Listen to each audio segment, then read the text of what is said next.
Assalamualaikum warahmatullahi wabarakatuh. Sebelumnya terima kasih atas kehadiran Bapak Guru, Kepala Sekolah dan anak-anak tersayang karena menyempatkan waktu di undangan kami berdua.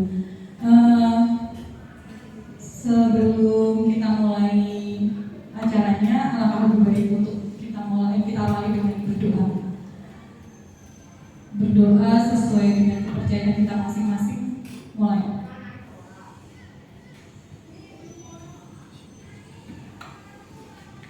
Amin. Diperkenankan untuk Bapak Kepala Sekolah SMA Negeri 1 Tayu, Pak Setio Hadira SPDMPD, untuk memberikan pesan ataupun saran atau masukan di awal acara. Terima kasih. Saya dari sini saja, Bu. Bismillahirrahmanirrahim. Assalamualaikum warahmatullahi wabarakatuh. Jadi jadinya di sini bosan, saya merasa ngasih Habib.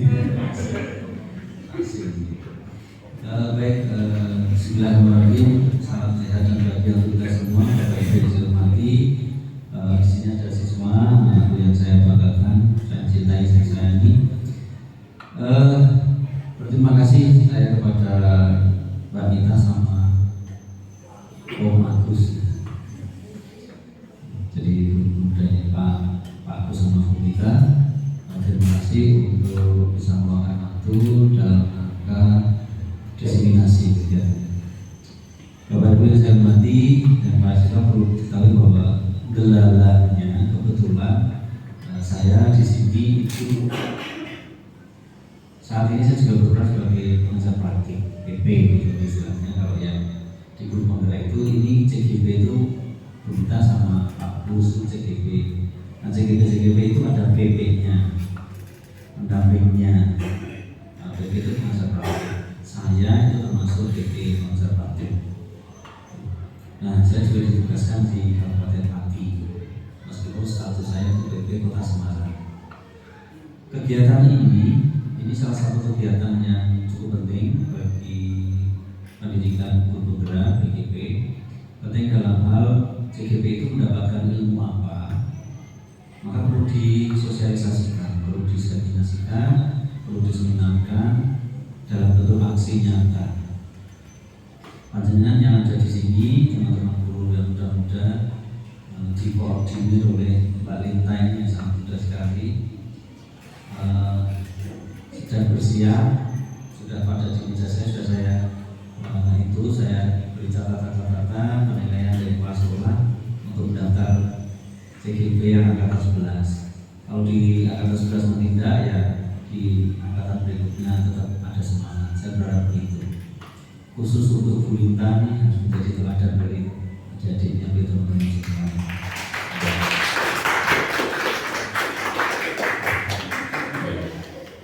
Jadi perlu diketahui bahwa mengikuti CGP itu bukan dengan target menjadi kepala sekolah, menjadi pengawas, menjadi kepala dinas, bukan. Kalau itu bonus. Saya belum mengikuti CGP juga tidak tahu kalau mau makin, kalau akhirnya jadi seperti sekarang. Tapi itu bonus saja.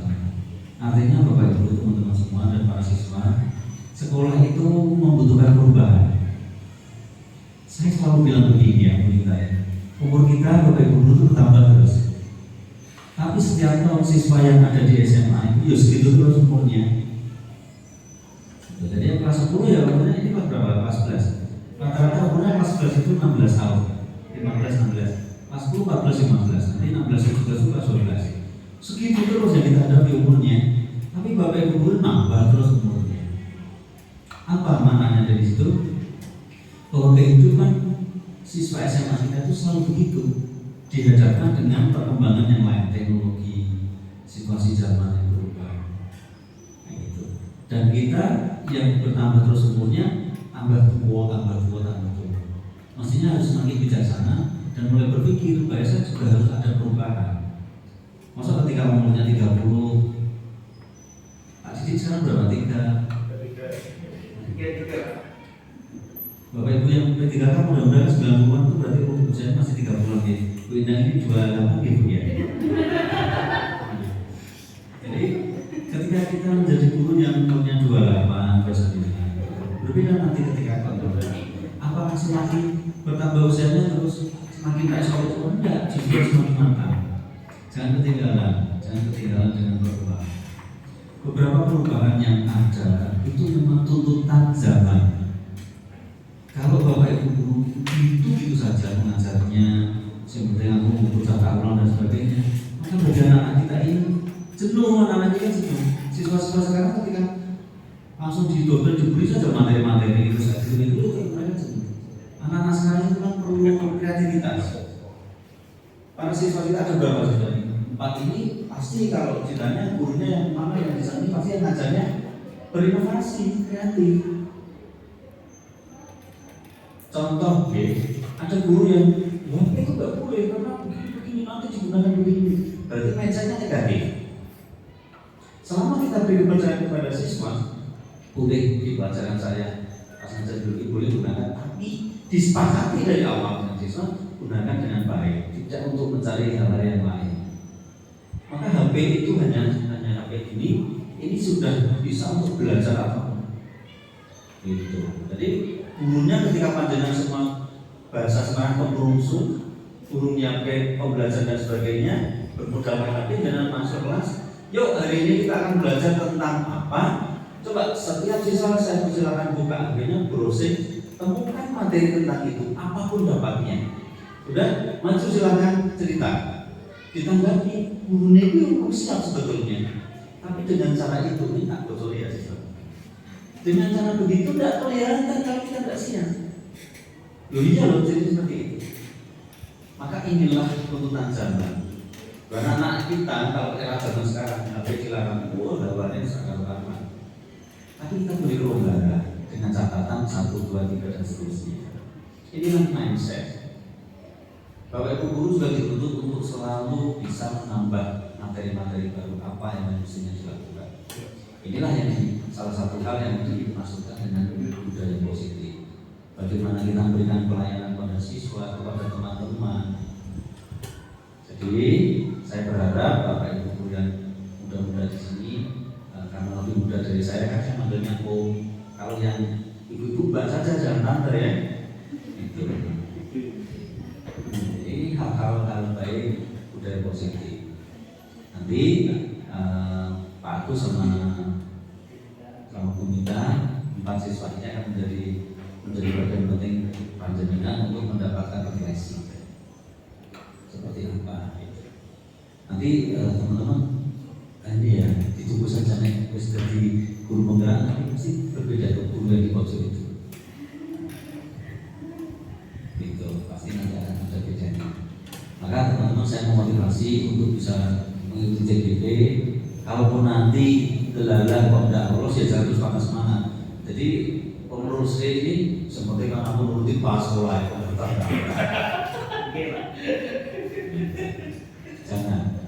jangan seperti itu. Menjadi diri sendirilah yang baik. Gitu. Jangan jadi guru, jangan jadi orang itu yang hanya yang penting bosnya senang, jangan itu tidak baik. Itu jadi pengurus jangan gitu. Wah aku main pelatihan ini guru-guru ini pas sekolah itu senang lagu ini jangan. Tapi carilah kenyamanan untuk diri. Tuh, nanti ketika melaksanakan kegiatan yang didasari dari itu tidak baik hasilnya, tidak baik menjalannya. Sepakat ya? Iya. Jadi ini saya akan lebarkan lagi itu Pak Gus, karena tidak sabar beliau untuk menyampaikan materi. Pada intinya mereka berdua ini menjalankan tugas sebagai KPP, tapi juga ingin saya sebagai aji nyata untuk bisa memberikan sesuatu yang beda pada teman-teman dan diri keseharian. Bagi para calon pendaftar ini jangan menjaga ngomong angel pas Tuhan. Tidak sulit. Salah satu nilai plusnya kepala sekolah juga berpenggerak, jadi pasti disupport gitu ya. Orang disupport atau dipaksa gitu. Terima kasih dari saya kembalikan ke kita selamat menjalankan tugas ini dengan sebaik-baiknya. Semoga sukses dan bermanfaat untuk kita semua. Wassalamualaikum warahmatullahi wabarakatuh.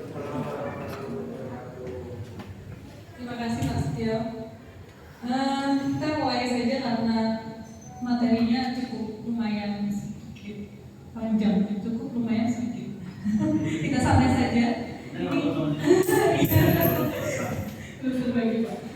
Kita santai saja Bapak Ibu. Ini tugas kami berdua dan kewajiban kami adalah menyampaikan ke Bapak Ibu dulu karena hanya bisa perwakilan dengan keterbatasan waktu Bapak Ibu, jadi hanya segini saja dulu. Ini materinya adalah budaya positif. Mungkin bisa langsung saja kita.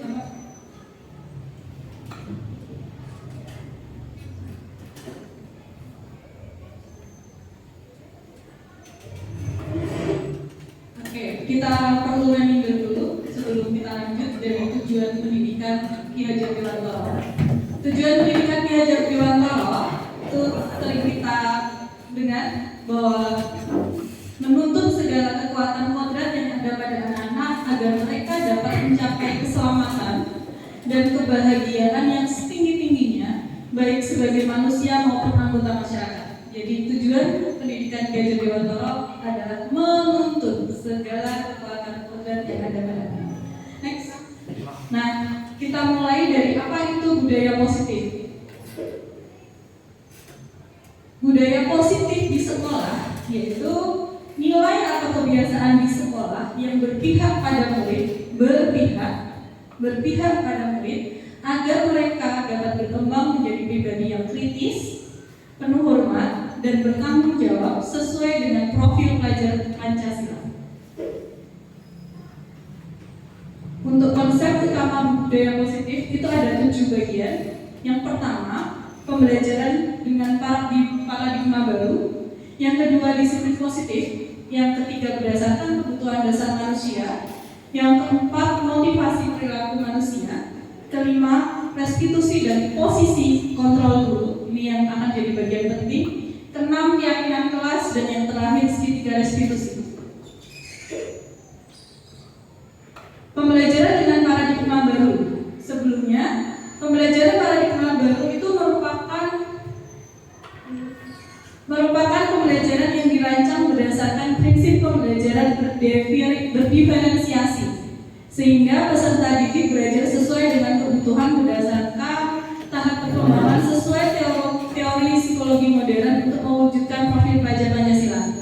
Profil pelajar Pancasila yang sudah kita ketahui ada 5. Terus kemudian perubahan paradigma itu sendiri.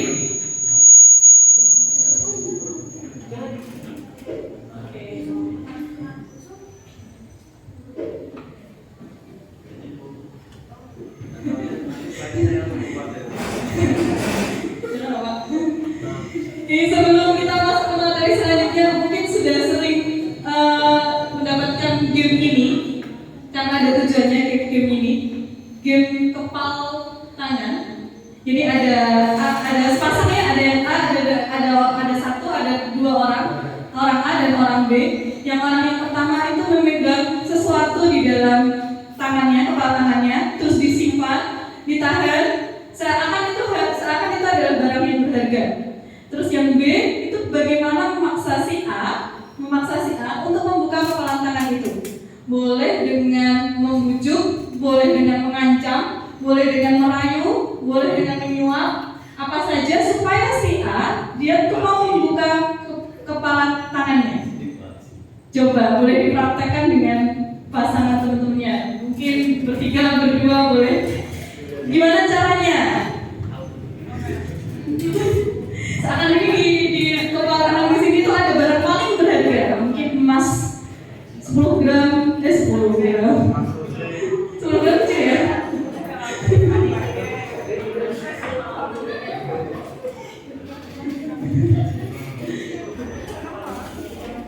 Adakah yang berhasil membujuk untuk membuka? Oke. Nah, tujuannya seperti ini. Boleh lanjut.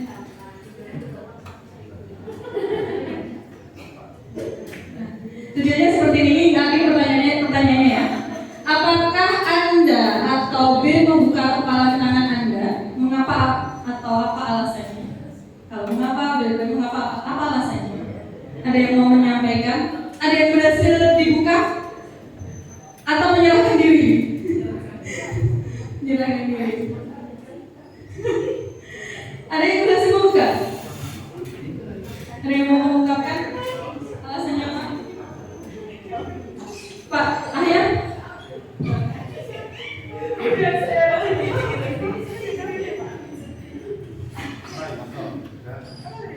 Ayo Pak Ayah. Monggo Pak Tulus. Assalamualaikum warahmatullahi wabarakatuh. Perkenalkan, nama saya Muhammad Ayah Lutfi. Terima kasih atas kesempatan yang diberikan. Saya akan mencoba memberikan alasan saya. Ya, tadi ya, kami belum mencoba, tapi mau mencoba. Ya. Jadi ya tujuannya ya tadi menurut saya yaitu ya membuat ya nanti kalau bisa diterapkan di kelas ya akan membuat peserta didik kreatif lah, intinya mencari ya alasan atau strategi atau apa supaya mau membujuk temannya agar mau membuka ya. Dan membuat penasaran apa sih yang ada di kertas itu. Ya, terima kasih. Jadi belum ada jawabannya untuk apakah dibuka ataukah tetap bertahan. Oke, next. Apakah Anda atau B menutup kepala tangan Anda? Mengapa alasannya? Siapa yang tetap menutup sudah mau membuka? Boleh berkenan menyampaikan. Kenapa? Apakah pembujuknya kurang atau kurang pakai tendangan atau ancaman atau apa gitu? Atau mungkin peraihnya kurang sesuatu coklat kah atau apakah? Boleh? Silakan. Ya, saya mau mencoba yang atas dulu. Di sini aja ya.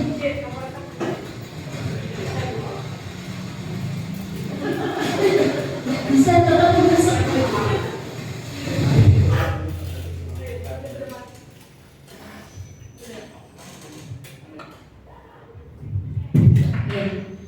Saya mau mencoba yang atas dulu, Bu. Apakah Anda atau B membuka kepala tangan Anda? Mengapa dan apa alasannya? Tadi saya sama Bu Aziza itu cuma ya Bu ya, mencoba, tapi masih ada guyunan sedikit. Di sini Bu Aziz sebagai A, saya sebagai B. Jadi Bu Aziz itu menggenggam tangannya, di mana di genggamannya itu ada barang berharganya.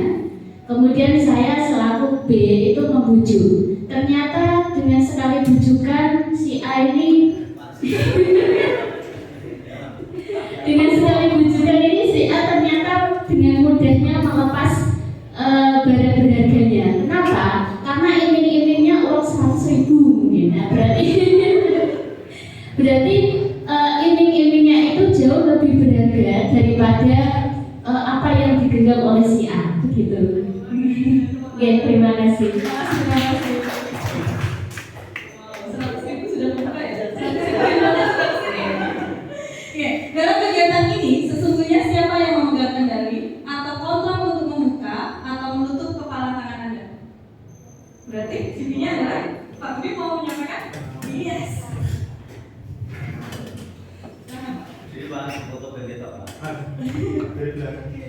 Assalamualaikum warahmatullahi wabarakatuh. Terima kasih Bu Minta atas waktunya. Ini saya nggak kelihatan Bu dari sini Bu, soalnya saya minus. Itu apa ya?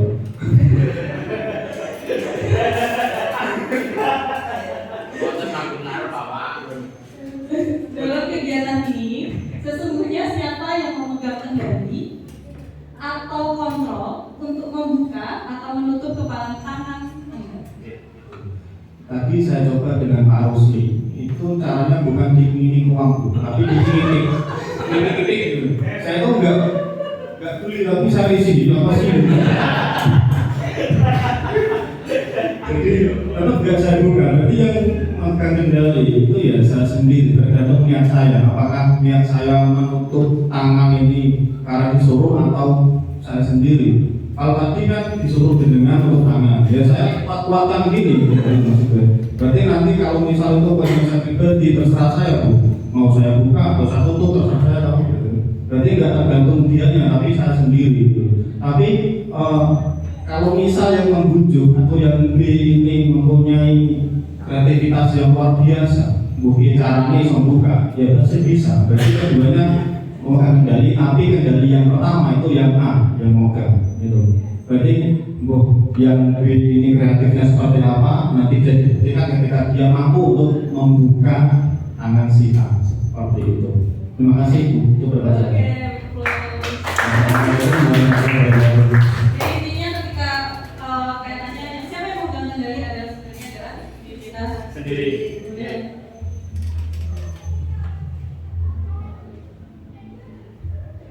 gini, bagaimana seseorang bisa berubah dari paradigma stimulus respon kepada pendekatan teori kontrol? Kita awali dengan pernyataan Stephen R. Covey dari Principle Center Leadership 1981 mengatakan bahwa bila kita ingin membuat kemajuan perlahan, sedikit-sedikit ubahlah sikap atau perilaku Anda. Namun, bila kita ingin memperbaiki cara-cara utama kita, maka kita perlu merubah kerangka acuan kita.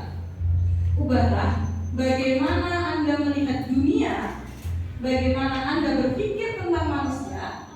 Ubahlah paradigma Anda, skema pemahaman, dan penjelasan aspek-aspek tertentu tentang realitas. Nah, seperti ini. Siapa sesungguhnya yang memiliki kontrol? Ada stimulus respon, ada teori kontrol. Stimulus responnya, kita mencoba mengubah orang agar berpandangan sama dengan kita. Teori kontrolnya, kita berusaha memahami pandangan orang lain tentang dunia. Jadi dibalik seperti itu. Perilaku buruk dilihat sebagai suatu kesalahan. Teori kontrolnya, semua perilaku memiliki tujuan. Orang lain bisa mengontrol saya, padahal hanya Anda yang bisa mengontrol diri Anda. Itu teori kontrolnya. Stimulus respon lagi, saya bisa mengontrol orang lain. Teori kontrolnya, Anda tidak bisa mengontrol orang lain. Pemaksaan ada pada saat rujukan gagal. Teori kontrolnya, kolaborasi dan konsensus menciptakan pilihan-pilihan baru. Yang terakhir, model berpikir menang atau kalah. Model berpikirnya di teorinya adalah menang-menang, win-win. Oke, next.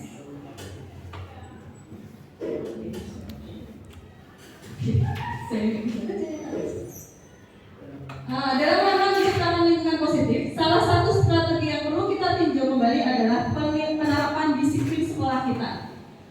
Apakah lebih efektif? Apakah masih perlu ditinjau? Apa sesungguhnya arti dan disiplin itu sendiri? Dan apa kaitannya dengan nilai-nilai kebajikan? Ini yang akan kita ulas dari ini. Mari kita bahas mana disiplin dan nilai-nilai kebajikan universal dengan mengaitkan beberapa pembelajaran tentang perubahan paradigma teori stimulus respon ke teori kontrol serta teori tiga motivasi perilaku manusia. Ini Bapak Ibu, ini adalah pembelajaran pertama yang saya dapatkan. Saya tuh tahu prakteknya di awal-awal sebelum CGW, tapi saya kurang tahu dari teori-teorinya. Ternyata segala sesuatu yang kita lakukan berkaitan disiplin sekolah itu targetnya adalah di nilai-nilai kebijakannya. Mulai dari disiplin positif. Disiplin positif itu berasal dari kata disiplina, bahasa Latinnya, yang artinya belajar. Jadi sebenarnya disiplin itu dari bahasa Latin artinya adalah belajar. Tapi makin ke sini, kata disiplin sering dihubungkan dengan hukuman, dimaknai dengan kepatuhan. Kita kembali lagi ke disiplin ini. Sedangkan disiplin ini itu merupakan cara kita mengontrol diri dan bagaimana kita menguasai diri untuk memilih tindakan yang mengacu pada nilai-nilai yang kita hargai. Sedangkan sebagai pendidik, tujuan kita adalah menciptakan anak-anak yang memiliki disiplin diri sehingga mereka bisa berperilaku dengan mengacu pada nilai-nilai kebajikan universal dan memiliki motivasi intrinsik bukan ekstrinsik. Nah, targetnya itu sebenarnya seperti itu. Nah, nilai-nilai kebajikan universal, kita mulai dari nilai-nilai kebajikan itu sendiri itu apa dulu? Nilai-nilai kebajikan adalah sifat-sifat positif manusia menyertai setiap individu.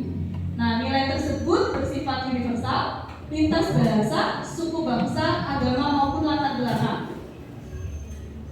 Kita langsung di nilai-nilai kebajikannya. Kan nilai-nilai kebajikannya itu yang kita kembangkan sekarang berdasarkan dengan profil pelajar Pancasila. Matur nuwun Bapak. Nggih, monggo dari. Jadi nilai-nilai kebajikannya itu yang berdasarkan profil pelajar Pancasila. Sedang kita gaungkan. Kita awali dulu dari kebutuhan dasar manusia. Kebutuhan dasar manusia, yang namanya kebutuhan itu adalah realita. Dan realitanya setiap orang, kebutuhan setiap orang itu berbeda-beda. Dan kita harus berusaha memahami pandangan orang lain terhadap dunia. Setiap orang memiliki gambaran yang berbeda. Nah, ini adalah 5 kebutuhan dasar manusia. Kebutuhan bertahan hidup, survival, kasih sayang dan rasa diterima, belonging, penguasaan, power, kebebasan, freedom, dan kesenangan, fun. Sebenarnya kebutuhan dasar manusia ada 5 itu. Sedangkan teori motivasi, setelah ke kebutuhan dasar kita masuk ke teori motivasi. Teori motivasi perilaku manusia dibedakan jadi 3 berdasarkan Jeff Dawson dalam bukunya Restructuring School Discipline. Ada 3, untuk menghindari ketidaknyamanan atau hubungan. Yang kedua, untuk mendapatkan imbalan atau penghargaan dari orang lain. Dan teori yang ketiga, untuk menjadi orang yang mereka inginkan dan menghargai diri sendiri dengan nilai-nilai yang mereka percaya. Teori motivasi orang manusia. Nah, untuk menghindari ketidaknyamanan atau hubungan. Teori motivasi manusia yang untuk menghindari ketidaknyamanan atau hubungan. Ini adalah tingkat terendah. Tingkat terendah dari motivasi perilaku manusia. Biasanya, orang yang motivasi perilakunya untuk menghindari hubungan atau ketidaknyamanan, dia akan bertanya, apa ya yang akan terjadi apabila saya tidak melakukannya? Sebenarnya, mereka sedang menghindari permasalahan yang mungkin muncul dan berpengaruh pada mereka secara fisik, psikologis, maupun tidak terpenuhinya kebutuhan mereka. Bila mereka tidak melakukan tindakan tersebut, nah ini disebut adalah motivasi eksternal. Jadi untuk menghindari ketidaknyamanan itu merupakan motivasi eksternal. Next, motivasi berikutnya. Motivasi berikutnya adalah untuk mendapatkan imbalan atau penghargaan dari orang lain. Satu tingkat di atas motivasi yang pertama. Satu tingkat di atas motivasi yang pertama. Di sini orang berperilaku untuk mendapatkan imbalan atau penghargaan dari orang lain. Nah, orang dengan motivasi ini dia akan bertanya seperti ini. Contohnya, apa yang akan saya dapatkan apabila saya melakukannya? Ternyata kalau seperti itu dia menghargainya imbalan. Mereka melakukan sebuah tindakan untuk mendapatkan pujian dari orang lain yang menurut mereka penting dan mereka letakkan dalam dunia kualitas mereka. Mereka juga melakukan sesuatu untuk mendapatkan hadiah, pengakuan atau imbalan. Nah, ini termasuk motivasi eksternal. Motivasi ketiga, ini yang perlu kita pelajari. Motivasi ketiga adalah untuk menjadi orang yang mereka inginkan dan menghargai diri sendiri dengan nilai-nilai yang mereka percaya. Orang dengan motivasi ini akan bertanya, akan menjadi orang yang seperti apa bila saya melakukannya? Akan menjadi orang seperti apa bila saya melakukannya? Mereka melakukan sesuatu karena nilai-nilai yang mereka yakini dan hargai, dan mereka melakukannya karena mereka ingin menjadi orang yang melakukan nilai-nilai mereka yakini tersebut. Ini adalah motivasi yang akan membuat seseorang memiliki disiplin positif karena berperilaku bersifat internal, bukan eksternal. Jadi dari 3 teori motivasi tadi, yang eksternal ada 2. Yang pertama adalah untuk motivasi untuk menghindari ketidaknyamanan. Yang kedua eksternal internal yang kedua adalah mendapatkan imbalan. Nah, internal ini yang untuk menghargai diri sendiri. Dan tujuannya adalah disiplin positif. Kemudian kita masuk ke restitusi dan posisi kontrol. Nah, ini yang akan jadi inti dari semuanya. Tindakan terhadap suatu pelanggaran itu dibagi tiga. Ada hukuman, ada konsekuensi, ada restitusi atau disiplin positif. Hukuman itu adalah siksa dan sebagainya yang dikenakan kepada orang yang melakukan pelanggaran, melanggar peraturan atau undang-undang. Sedangkan konsekuensi adalah akibat, hasil, impak atau pengaruh dari suatu perbuatan. Restitusi adalah proses menciptakan kondisi bagi murid untuk memperbaiki kesalahan mereka, sehingga mereka bisa kembali pada kelompok mereka dengan karakter yang lebih kuat. Perbedaannya di sini. Ada hukuman, ada konsekuensi, ada restitusi. Jika hukuman sifatnya negatif ya, berlaku hanya pada sebuah institusi, tidak berlanjut pada kehidupan nyata, peraturannya adalah kamu harus. Dampaknya murid atau anak membenci peraturan. Nah, ada kalimat-kalimat ini. Awas kalau dilakukan lagi ya, nanti awas kamu. Mode paksaan, mendorong, menyalahkan. Perbedaannya dengan konsekuensi membantu penerapan mengikuti peraturan dalam masyarakat. Apa peraturannya? Mampukah kamu melakukannya? Terima kasih. Terus murid atau anak lebih menghormati peraturan. Dia sifatnya netral. Lakukan apa yang saya katakan. Mode-nya adalah stimulus respon dan dia mendorong kepatuhan. Itu konsekuensi. Dan perbedaan dengan restitusi itu lebih fokus pada pemecahan masalah dalam jangka waktu panjang.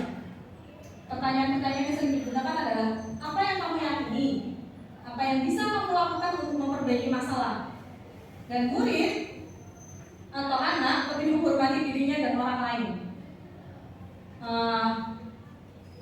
Apakah hal ini yang sesungguhnya ingin kamu lakukan? Nah, itu maksudnya teori kontrol. Jadi intinya dia mendorong disiplin positif. Begitu. Kita bisa coba menjawab ini. Ada pernyataan yang pertama.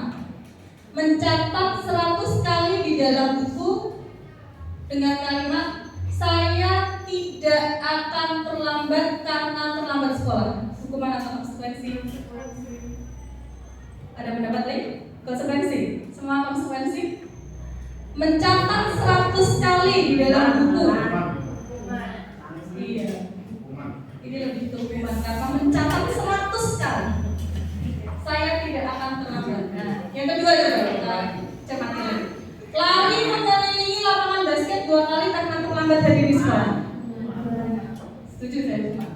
Membersihkan coretan yang dibuatnya di meja tulis. Konsekuensi, karena dia lakukan sendiri. Konsekuensi.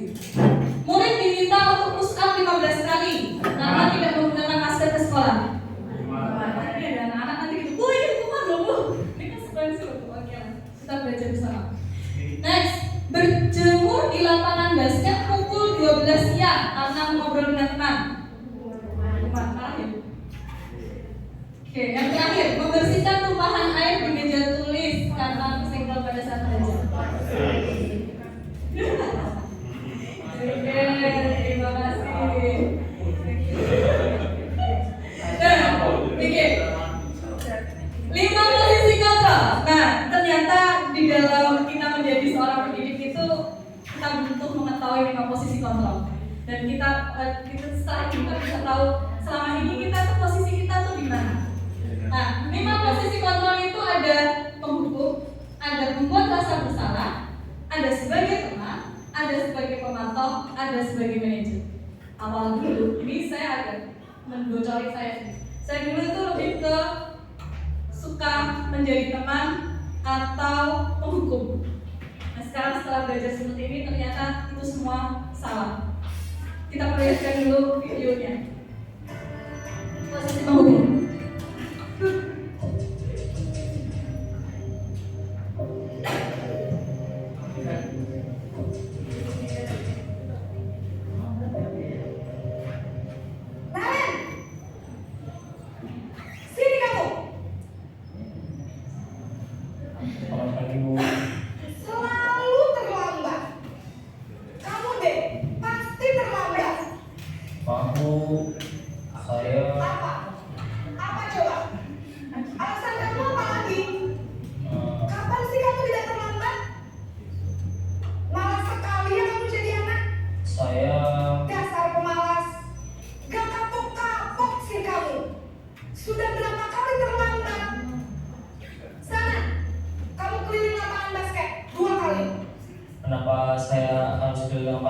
Bu.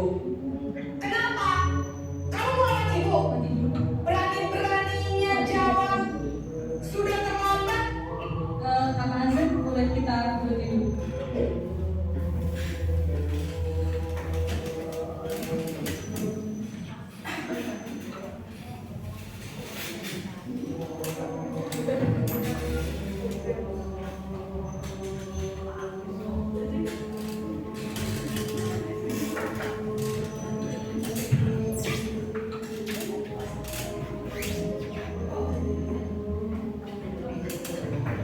Menurut saya pun ada snack tapi jangan diletakkan di meja. Untuk diperlihatkan di meja.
Indonesia.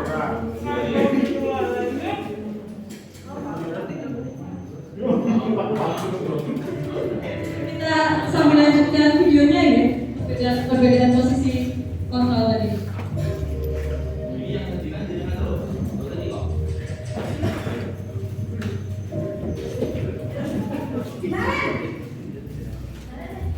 Sini kamu.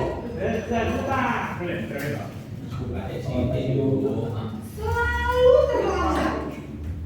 Kamu deh, pasti terlambat. Apa? Apa coba? Alasan kamu apa lagi? Kapan sih kamu tidak terlambat? Malas sekali ya kamu jadi anak. Dasar pemalas. Gak kapok-kapok sih kamu. Sudah berapa kali terlambat?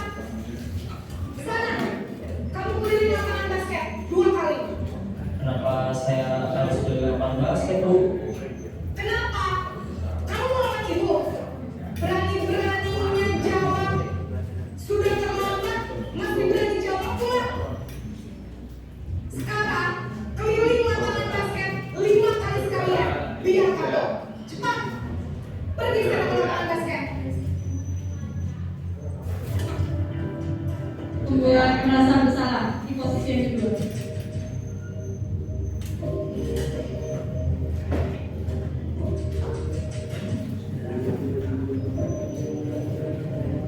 Naren!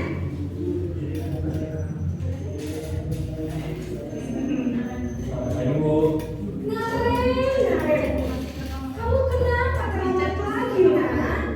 Ya Tuhan, Naren. Kamu senang ya bikin ibu susah ya? Kalau kamu terlambat lagi, nanti ibu yang ditegur bapak kepala sekolah, nak. Disangka ibu tidak bisa membina kamu. Duh, gimana ini?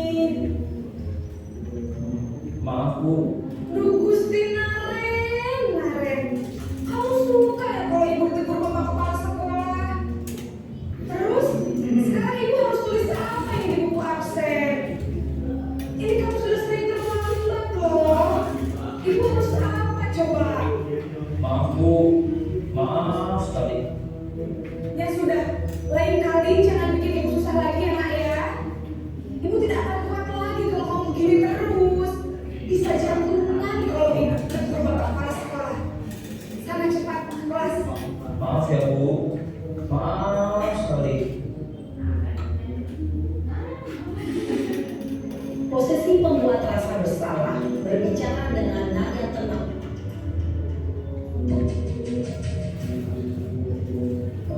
Di posisi teman.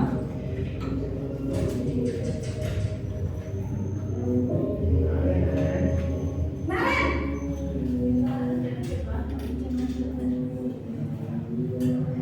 Selamat pagi, Bu. Wah, sudah jam berapa ini nak? Terlambat lagi ya sayang. Habis, ibu saya lupa bangunkan saya, Bu. Kamu malah menyalahkan ibu kamu. Kamu bukannya anak yang paling kencang. Kok terlambat sih? Iya, Bu. Saya memang terlambat bangun tadi.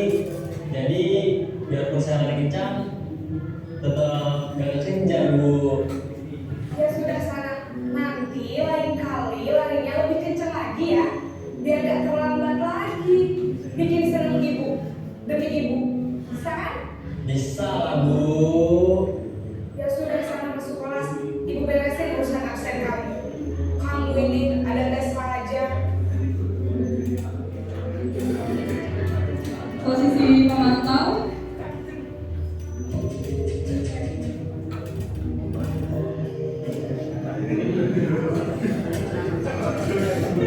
Ini memang aktornya sama, Naren ini.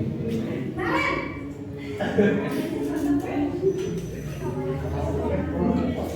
Ayo, Bu. Naren, apa peraturan sekolah kita tentang jam berapa kita harus masuk sekolah, nak? Kita harus di sekolah jam 7, Bu. Iya betul, sekarang sudah jam 7.20. Naren sudah tahu konsekuensinya jika terlambat hadir. Paham, Bu. Saya harus tinggal kelas pas jam istirahat selama 20 menit. Iya benar, konsekuensinya demikian. Jadi nanti jam 9.30 pas istirahat, kamu harus tinggal di kelas kerjakan tugas tambahan untuk ketertinggalan kamu, ya. Baik Bu. Posisi manajer.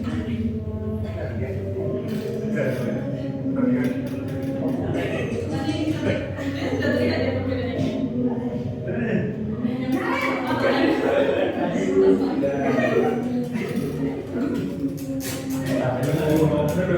Selamat pagi, Naren.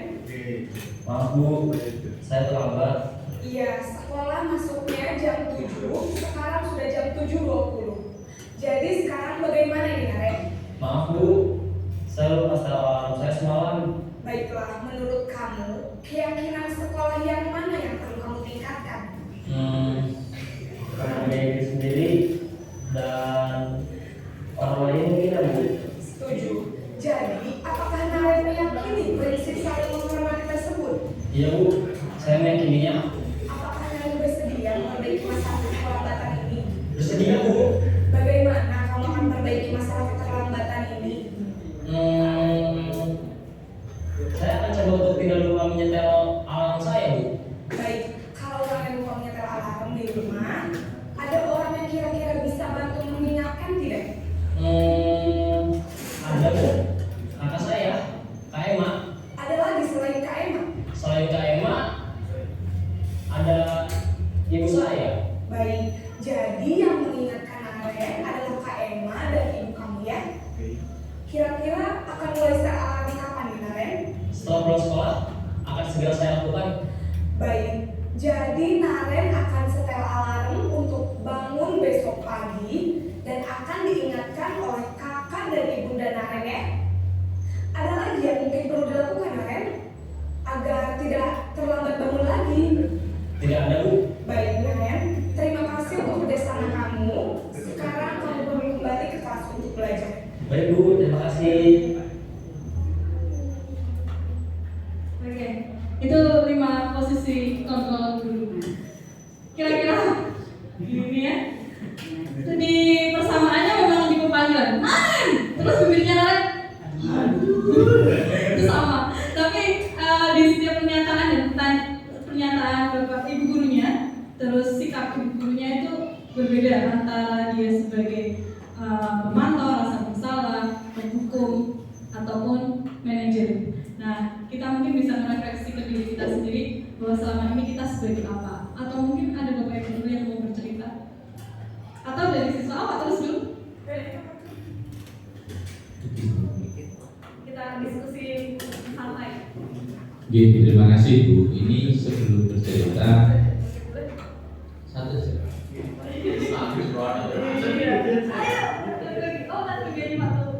Misalnya yang terakhir tadi, setelah melihat kan seakan anak itu sadar, tidak akan mengulangi lagi. Tetapi itu diulangi lagi. Apakah caranya sama? Ngoten. Oke. Nanti Pak Agus Rono katanya. Oke, kita save. Ya. Saya sudah ditahan tadi. Ini giliran saya. Karena tadi kesepakatannya gitu. Ya, saya lebih suka Pak Agus Rono. Betul ya, kalimatnya. Apa itu akan berlaku terus. Jadi saya save karena sudah ditahan sama Pak Agus Rono. Saya diminta untuk kasih materi dan beliau yang akan bagian tanya jawab. Oke, kita lanjut ke restitusi. Saya save Pak, sabar ya Pak. Restitusi adalah proses menciptakan kondisi bagi murid untuk memperbaiki kesalahan-kesalahan mereka dengan karakter yang telah kuat. Jadi restitusi juga merupakan kolaboratif yang mengajarkan murid berpikir tentang orang seperti apa yang mereka inginkan. Restitusi ini ada kaitannya dengan segitiga restitusi. Nah, segitiga restitusi itu langkahnya adalah menstabilkan identitas, validasi tindakan yang salah, menanyakan keyakinan. Jadi di dalam kita menyelesaikan masalah, itu kita ada 3 langkah. Yang pertama itu menstabilkan identitas. Nanti kita bisa perhatikan setelah ini videonya. Yang kedua, validasi tindakan. Dan yang ketiga, menanyakan keyakinan. Sebagai upaya yang dapat dilakukan dalam membangun budaya positif di sekolah. Nah, langkahnya ini di dalam menstabilkan identitas atau stabilize the identity, itu teori kontrolnya adalah kita semua akan melakukan melakukan hal terbaik yang bisa kita lakukan. Nah, yang kedua, validasi tindakan yang salah atau validate the misbehavior. Itu teori kontrolnya adalah semua perilaku memiliki alasan. Di dalam langkah ketiga, menanyakan keyakinan atau seek the belief. Itu teori kontrolnya adalah kita semua memiliki motivasi internal. Ini video langkah restitusi. Bagaimana menyelesaikan masalah dengan segitiga restitusi.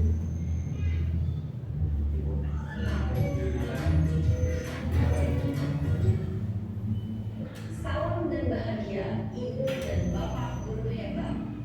Pada video kali ini kita akan membahas tentang salah satu program disiplin positif yang diterapkan di lingkungan sekolah yang dikenal dengan nama restitusi.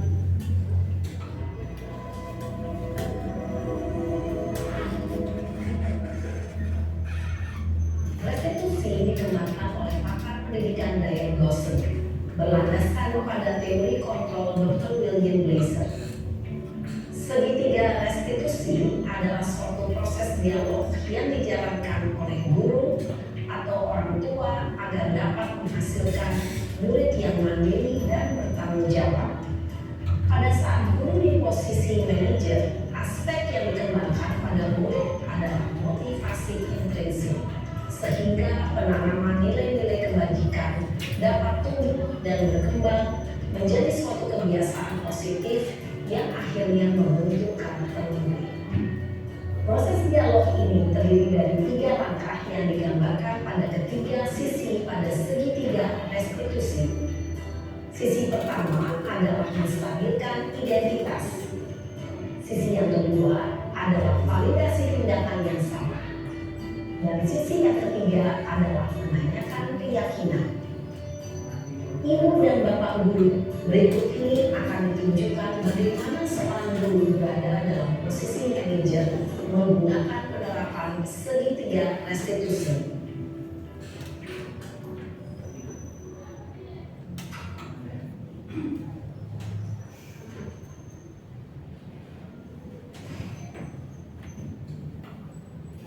Siang Sarah, Siapa? sudah lama gak ketemu Sarah? Kenapa hadir dari sini? Kesel Pak, kesel banget. Masa aku dikatain tukang fitnah Pak? Ya aku marah lah. Aku udah dikatain Eka di depan kelas. Kesel banget. Oh begitu. Ya pasti kamu marah dan kesal. Bapak juga akan marah apabila ada yang menuduh Bapak seperti itu. Kemudian pada saat itu kamu melakukan apa? Ya saya langsung ngatain Eka lah Pak. Kesel banget. Saya bentak-bentak dia di depan teman-teman lain. Oh begitu. Pasti kamu melakukan seperti itu karena suatu alasan tertentu kan? Iyalah, masa saya diam aja Pak? Ya saya bela diri lah. Masa saya dituduh tukang fitnah? Ya wajar lah. Mempertahankan harga diri itu sesuatu yang penting buat kamu. Untung kamu tidak bertindak lebih gegabah lagi, hanya membentak-bentak. Iya Pak. Untung saya masih bersabar dan hanya membentak saja. Sudah gemes padahal. Saya pasti bela diri lah. Ya pasti ya. Tapi kamu memilih untuk tetap bertahan dan bersabar. Kamu memilih untuk tidak berbuat lebih parah lagi. Iya. Nah, sekarang coba kita lihat lagi tindakan kamu yang bentak-bentak Eka di kelas. Tindakan kamu itu kira-kira sesuai dengan keyakinan kelas atau prinsip kamu tidak? Enggak lah Pak. Capek Pak jadi pemarah. Jadi keyakinan atau prinsip mana yang kurang sesuai dengan keinginan kamu? Ya, saya sebenarnya sangat menghargai orang lain. Mungkin saat itu saya menjadi emosi. Jadi tidak menunjukkan sikap itu. Kamu meyakini tidak? Menghargai orang lain itu penting buat kamu. Yakinlah Pak. Iya, setuju. Kita harus saling menghargai. Namun ada juga keyakinan yang kita sepakati yang perlu kita jalankan. Apabila kita sedang marah, kan? Ya, saya bisa lebih proaktif, mulai dengan diri sendiri. Saya bisa jadi lebih bersabar, mengambil waktu jeda untuk berpikir mau apa selanjutnya. Kira-kira kamu bersedia memperbaiki masalah ini tidak? Bersedia Pak. Kalau kamu memperbaiki masalah ini, kamu akan menjadi orang seperti apa? Saya akan menjadi orang yang bertanggung tanggung jawab kali ya Pak, dan senantiasa proaktif. Iya, menurut kamu bagaimana rasanya menjadi orang seperti itu? Ya janganlah, bangga bisa bersabar dan menahan diri. Baiklah kalau begitu. Yuk kita pikirkan bagaimana memperbaiki masalah ini.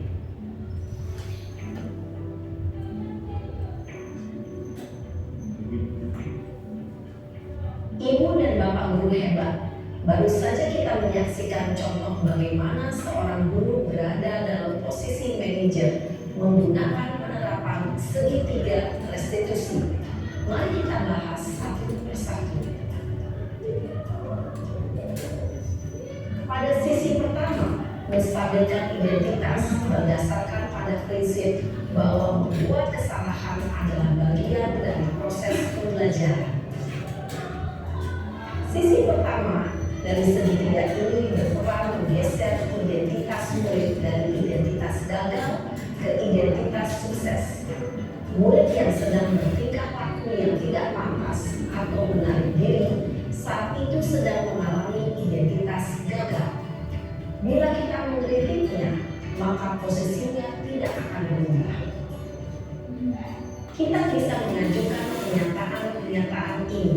1. Membuat kesalahan sesuatu yang wajar. 2. Manusia tidak ada yang sempurna. 3. Kita bisa memperbaiki masalah ini. 4. Saya tidak menanyakan kesalahannya. Saya lebih fokus bagaimana memperbaiki masalah ini. 5. Apakah saat ini kamu tengah menjadi orang yang baik untuk dirimu sendiri? Pada sisi kedua, validasi tindakan yang salah berlandaskan pada prinsip bahwa akan bergeser dari pemikiran stimulus respon menjadi proaktif dan mencoba untuk mengenali tujuan dari perilaku murid, mengenali dan mengakui kebutuhan murid ini dapat memperbaiki hubungan dengan murid tersebut. Pernyataan atau pertanyaan bisa disampaikan dengan nada suara tidak menghakimi atau memojokkan, sehingga dapat mengembalikan murid pada posisi positif. 1. Kamu bisa saja bertindak lebih gegabah lagi dari ini. 2. Kamu bukan melakukannya tanpa suatu alasan tertentu. 3. Kamu melakukannya karena mempertahankan sesuatu yang penting bagimu. 4. Mungkin kamu bisa mempelajari suatu perilaku baru yang lebih efektif. Bersediakah kamu mempelajarinya?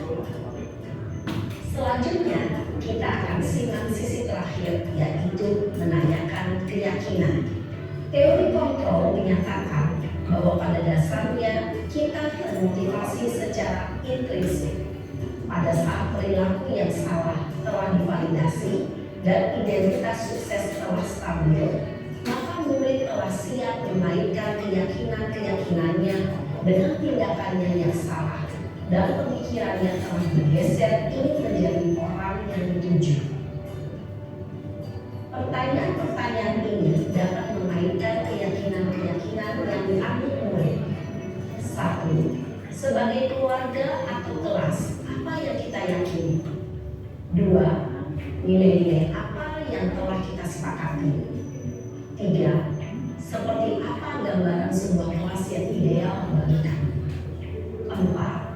Kamu ingin menjadi orang seperti apa?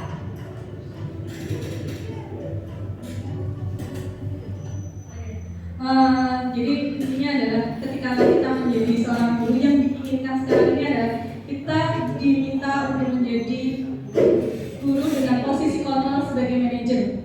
Setiap ada permasalahan kita gunakan segitiga restitusi, dari memvalidasi tindakan sampai akhirnya ke menanyakan keyakinan. Nah, setelah ini kita diskusi dengan Bapak Agus Surono, jadi kita diskusi bareng-bareng, diskusi ringan sebentar dengan pertanyaan-pertanyaan dari Bapak Ibu Guru atau anak-anak sekalian. Terima kasih atas perhatiannya. Sehat selalu. Assalamualaikum warahmatullahi wabarakatuh.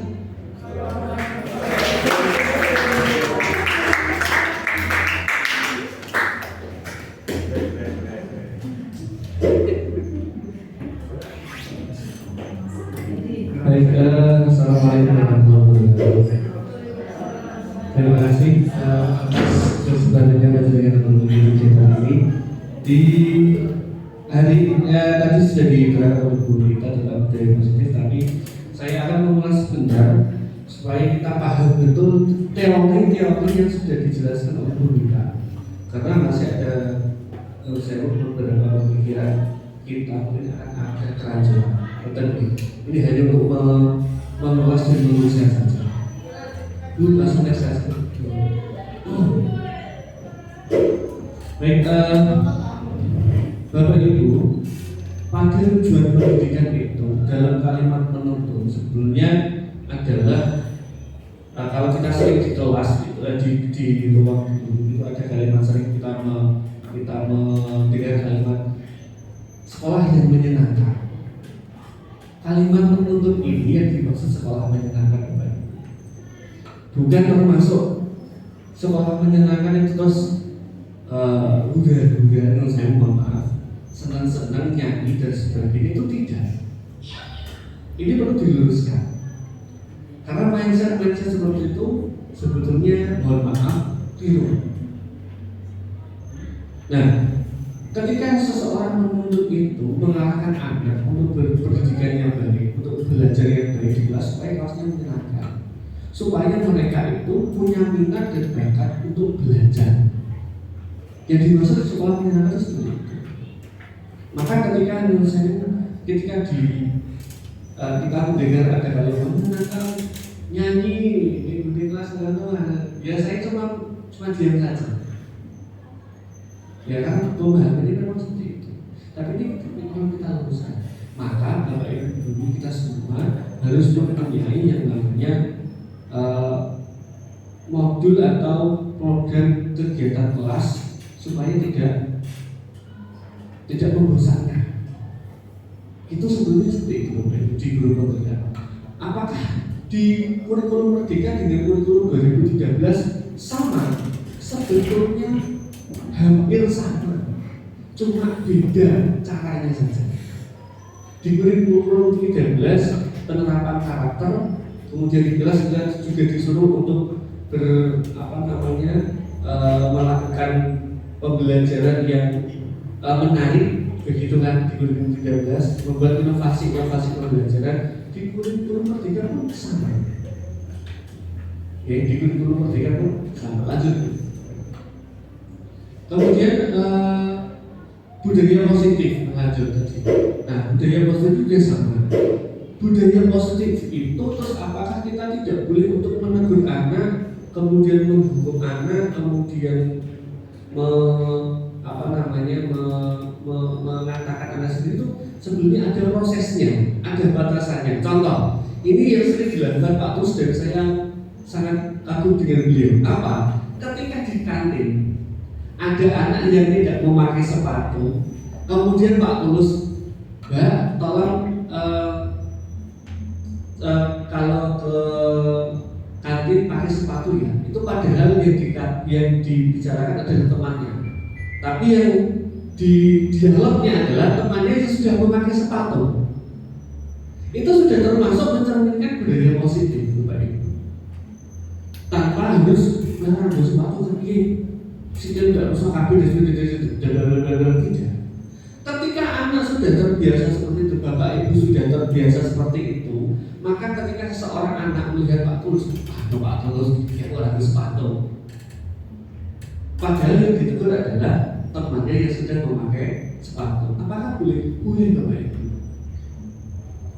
Seperti itu boleh. Kemudian dulu mohon maaf saya pernah setiap kali masuk sebelumnya itu saya sering ini lengan baju kan biasanya ada kuliner di diselengi terus ketika saya mencoba setiap masuk salaman, saya tidak banyak kata, ya cuma tangannya langsung saya kancingkan di sini. Setiap ketemu tak kancing, tidak banyak kata. Dengan sendirinya anak-anak ketika melihat kita, anak itu sudah mesti ya. Dia seperti itu. Kalau kita punya budaya positif yang seperti itu, insya Allah untuk SMA 1 ayo akan semakin baik. Nah, makanya perlu kesadaran kita bersama untuk mewujudkan seperti itu. Tidak berlaku hanya STP 2K saja, tidak.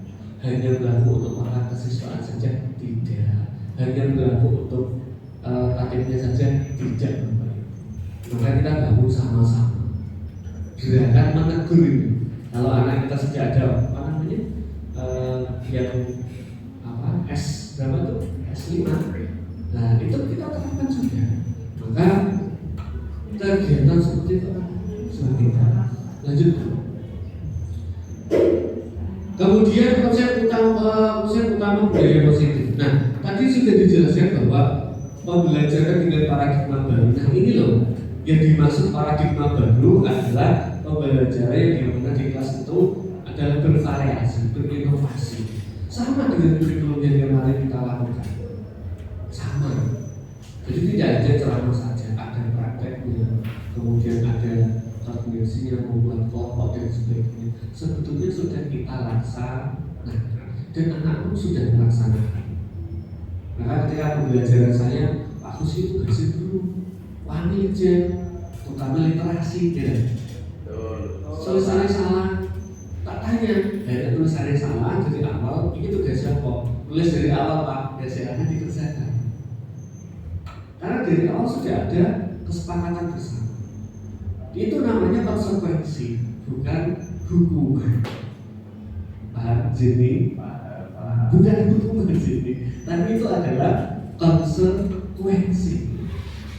Yang kita terapkan adalah konsekuensi. Apakah benar?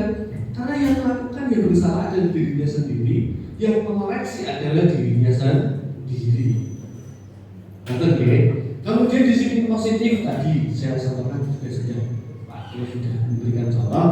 Kemudian kebutuhan dasar manusia, Bapak Ibu, kebutuhan dasar manusia ini yang berat. Karena kita harus memahami posisi anak satu persatu. Maka pembelajaran yang dengan paradigma baru di kelas itu adalah memproseskan anak sesuai dengan kebutuhannya masing-masing. Ya, makanya ada satu kelas, mohon maaf, yang kelas A dengan model seperti ini tidak sesuai, dengan model seperti ini tidak sesuai, maka kita digunakan pemodelan ini. Memang tugas kita seperti itu, bukan di guru penggerak ini mau aneh-aneh, tidak seperti itu. Kita sama-sama belajar membenahi diri. Kemudian motivasi perilaku manusia. Nah ini Bapak Ibu yang sering kita laksanakan. Nah maka mohon maaf yang sebesar-besarnya mengucapkan kalimat ini kan peraturan anak, bukan peraturan guru, itu tidak tepat. Ini kan tugas anak, bukan tugas guru, ini juga tidak tepat. Maka nanti pemikiran-pemikiran seperti itu mohon kita sama-sama berubah sedikit-sedikit. Karena tiap tahun kita mendapatkan anak yang mempunyai tingkat kodrati yang berbeda, di zaman yang berbeda, dengan teknologi yang berbeda. Betul ya?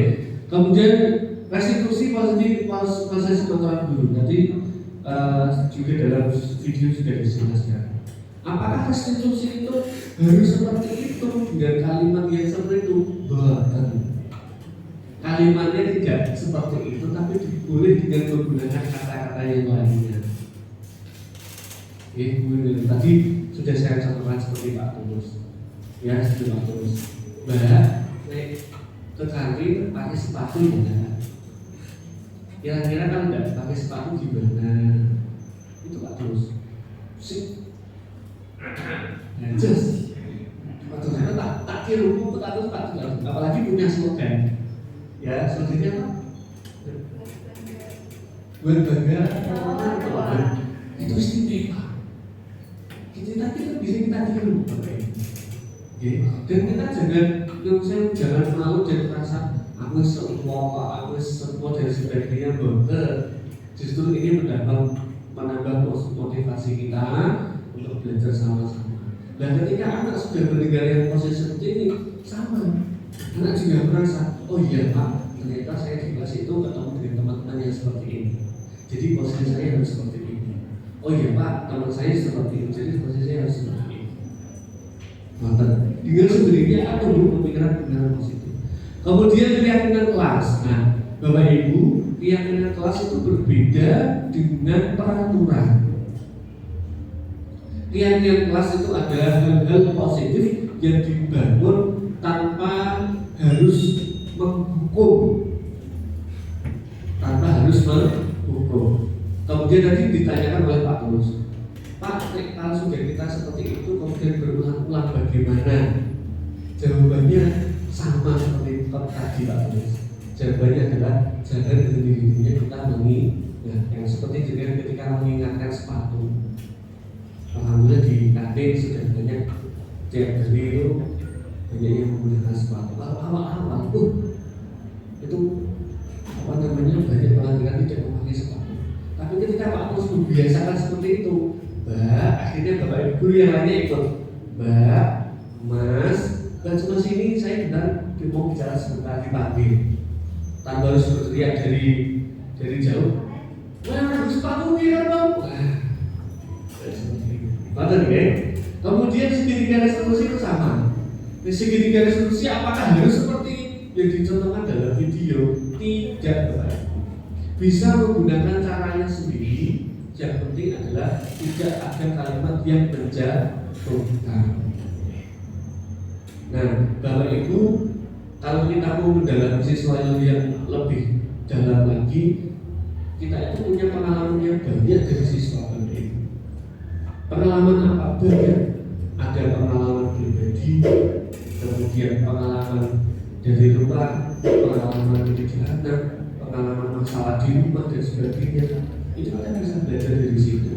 Bagaimana penanganan dan caranya. Oke, lanjut.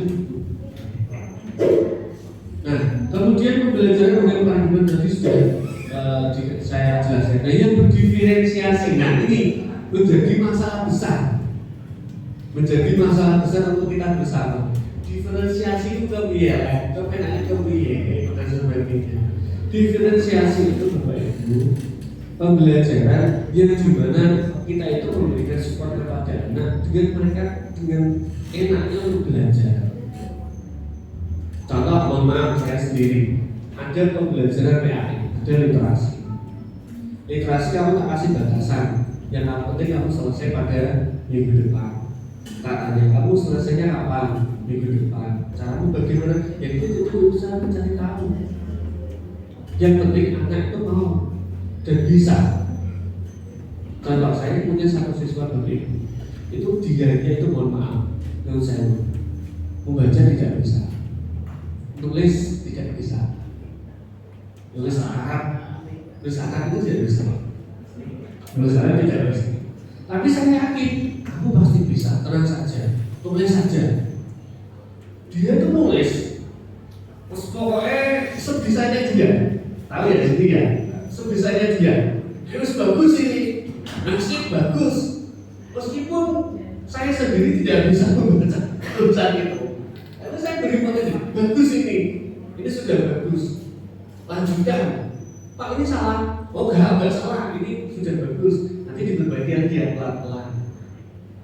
Tulisannya salah, tulisannya dia salah, terlewatkan. Pak ini kok kelewatan, bagaimana? Jadi ya harusnya bagaimana?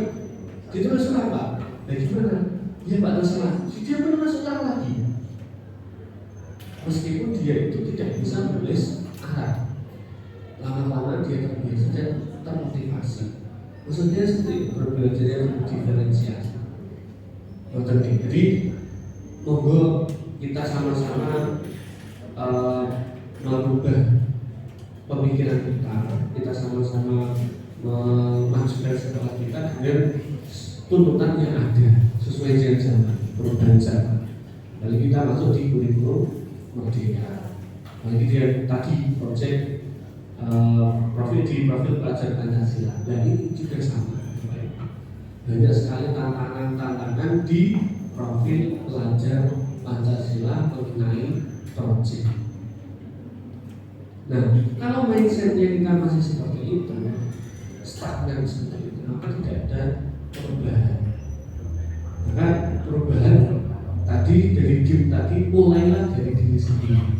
Yang bisa merubah adalah diri kita sendiri, bukan orang lain. Lanjut. Kemudian para perubahan lagi lanjut. Nah tadi lanjut. Oke, Bapak Ibu, teori posisi kontrol respon ini kalau dalam ilmu agama masuknya, kalau kita tahu, kalau dengan sudah tahu di dalam kitabnya Imam Al-Ghazali yang ada kitab Al-Hikam, itu ada bab tentang bagaimana cara mengontrol hawa nafsu. Di dalam kitab tersebut dikatakan bahwa hawa nafsu itu sama halnya dengan udara. Hawa nafsu itu sama halnya dengan udara. Ya, ketika kita mau mengontrol kuda itu, apa yang kita lakukan? Apa ini?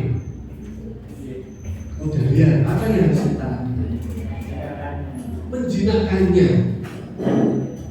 Ketika kita mau mengendari kuda, apa yang kita pegang? Tali kendali pada kuda. Nah, posisi kontrol ini ibaratnya seperti itu. Yang ada dalam diri kita memang harus dikontrol tenang menggunakan tali. Nah, tali itu diibaratkan dengan cara bagaimana? Belajar dan mau menerima. Ketika seseorang itu mau belajar dan mau menerima, insya Allah kita sudah ada pada posisi kontrol.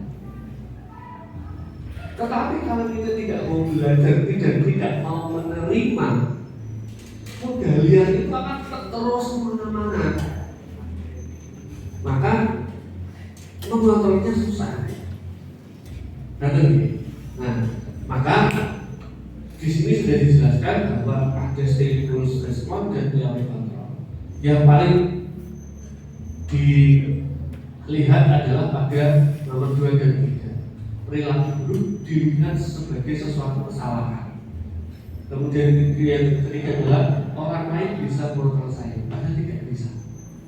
Makanya teori Imam Ghazali ini sudah ada sejak ratusan tahun.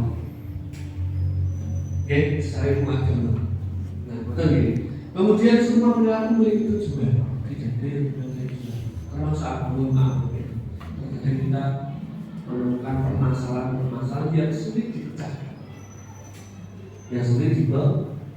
Maka yang dipecahkan adalah bukan bagaimana caranya anak itu atau diri kita keluar dari masa itu, bukan. Tapi bagaimana caranya menyelesaikan solusi yang terbaik meskipun di dalam itu masih ada resiko di dalamnya.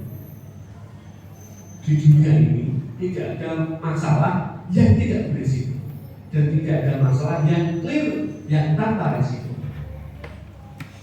Ya, tidak ada. Pasti ada masalah, ada resikonya. Ada jalan keluarnya, ada resikonya. Nah, kemudian pemaksaan ada pada saat hubungan gagal, kolaborasi dan sebagainya. Kemudian model pemikiran menang dan kalah. Nah, model berpikir menang dan kalah ini adalah sebagai kebutuhan manusia. Kita sudah memulai, kita sudah sebagai manusia biasa, anak juga sebagai manusia biasa. Mesti dia pemikiran tentang aku ini, aku begini, aku ini, aku begini. Maka lebih tepatnya kita memposisikan di dalam posisi kontrol. Betul, lanjut. Nah, Bapak Ibu, kita ulas lagi bahwa oke, di sini. Ya, disiplin positif ini. Nah, disiplin positif itu terdapat nilai-nilai. Ya, terdapat nilai-nilai. Nilai-nilai itulah yang digunakan untuk kita untuk mengajar, mendidik, ya, untuk tujuannya adalah menciptakan anak-anak yang berperilaku yang mengacu pada nilai-nilai kebajikan. Kalau kita sebut dengan kalimat akhlakul karimah atau sopan santun. Nah, kalau dalam ilmu agama kalimatnya dalam kitab ta'lim ada kalimat dengan wirai. Kalimat wirai itu apa? Kalimat wirai itu adalah memposisikan diri kita menjadi contoh, menjadi kalau dalam pendidikan itu namanya role model, menjadi tauladan, jadi tauladan. Nah ini yang sering kita sampaikan. Ya, oleh kita itu sebagai guru, ya kita menjadi tauladan, menjadi contoh. Anak akan meniru kita. Oh, nyatanya begini, nyatanya begini, sebagainya. Karena kita harus jadi. Lanjut. Kemudian nilai-nilai lulusannya ini setiap tahun memiliki ya. Jadi sudah saya sampaikan nilai-nilai kebajikan yang dicapai oleh setiap anak Indonesia karena dengan profil pelajar Pancasila. Nah, profil pelajar Pancasila itu yang dinilai adalah karakternya. Di tahun 2013 yang dinilai sama karakternya. Yang ditekan adalah karakternya. Maka ketika ada kurikulum terbaru, kemudian dengan model yang terbaru, sebenarnya sama Bapak Ibu. Sebenarnya sama. Yang ditekankan adalah sopan santun karakter. Apalagi sebagai orang Indonesia yang ramah, yang terbuat dengan ramah dari hati murah sendiri. Menolong, suka menabung ya. Nah, bagian ada kebutuhan dasar manusia. Jadi sudah ada kebutuhan ini tadi sudah digambarkan. Kemudian nah ini Bapak Ibu, kebutuhan dasar manusia ada kebutuhan bertahan hidup, kasih sayang dan rasa terima, penguasaan, kebebasan, kesenangan. Anak-anak, tolong diperhatikan. Ini tidak hanya Bapak Ibu guru juga, tapi juga kalian. Kenapa? Bapak Ibu guru juga membutuhkan kebutuhan bertahan hidup. Bapak Ibu guru juga membutuhkan kasih sayang. Bapak Ibu guru juga membutuhkan penguasaan, membutuhkan kebebasan, membutuhkan kesenangan. Ketika kalian menuntut A, B, C, D, E, F, G, maka kalian harus tahu dulu kondisi dari Bapak Ibu guru. Demikian sudah Bapak Ibu guru. Bapak Ibu guru akan mengerti kondisi kelas bagaimana cara pembelajarannya. Gitu. Biar imbang, keseimbangan. Semua manusia membutuhkan itu. Tidak ada yang mulai dari kecil sampai yang sepuh, semuanya membutuhkan. Nah, tapi bagaimana kebutuhan ini supaya kita terpenuhi? Tergantung dalam posisi kontrol kita tadi.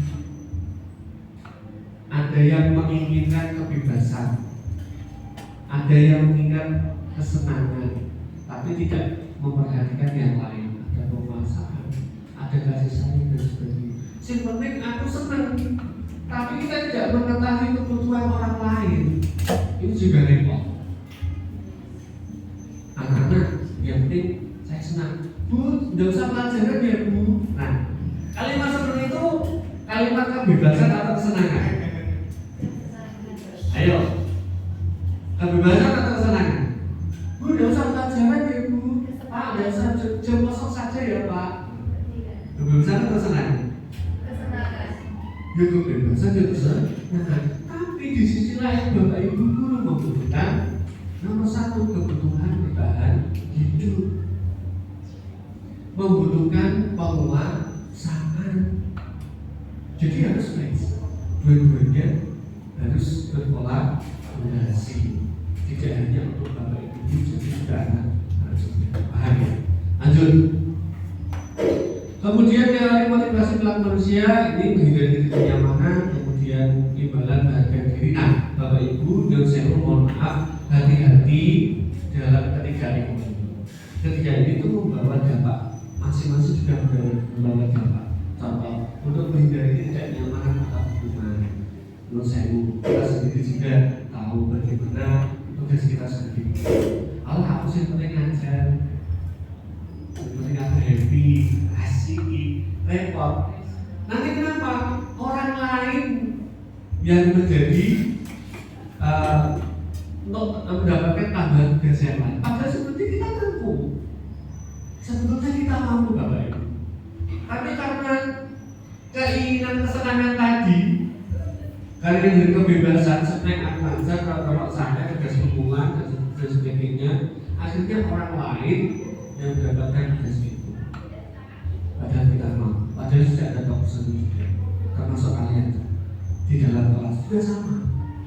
Sebetulnya kita mampu untuk menangani proyek ini, tapi kenapa harus dilakukan pada orang lain?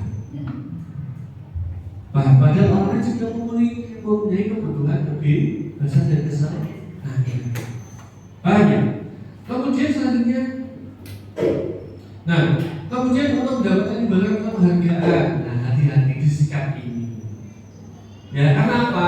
Kalau kita hanya berfokus pada keuntungan diri, maka kita akan menjadi orang-orang yang egois.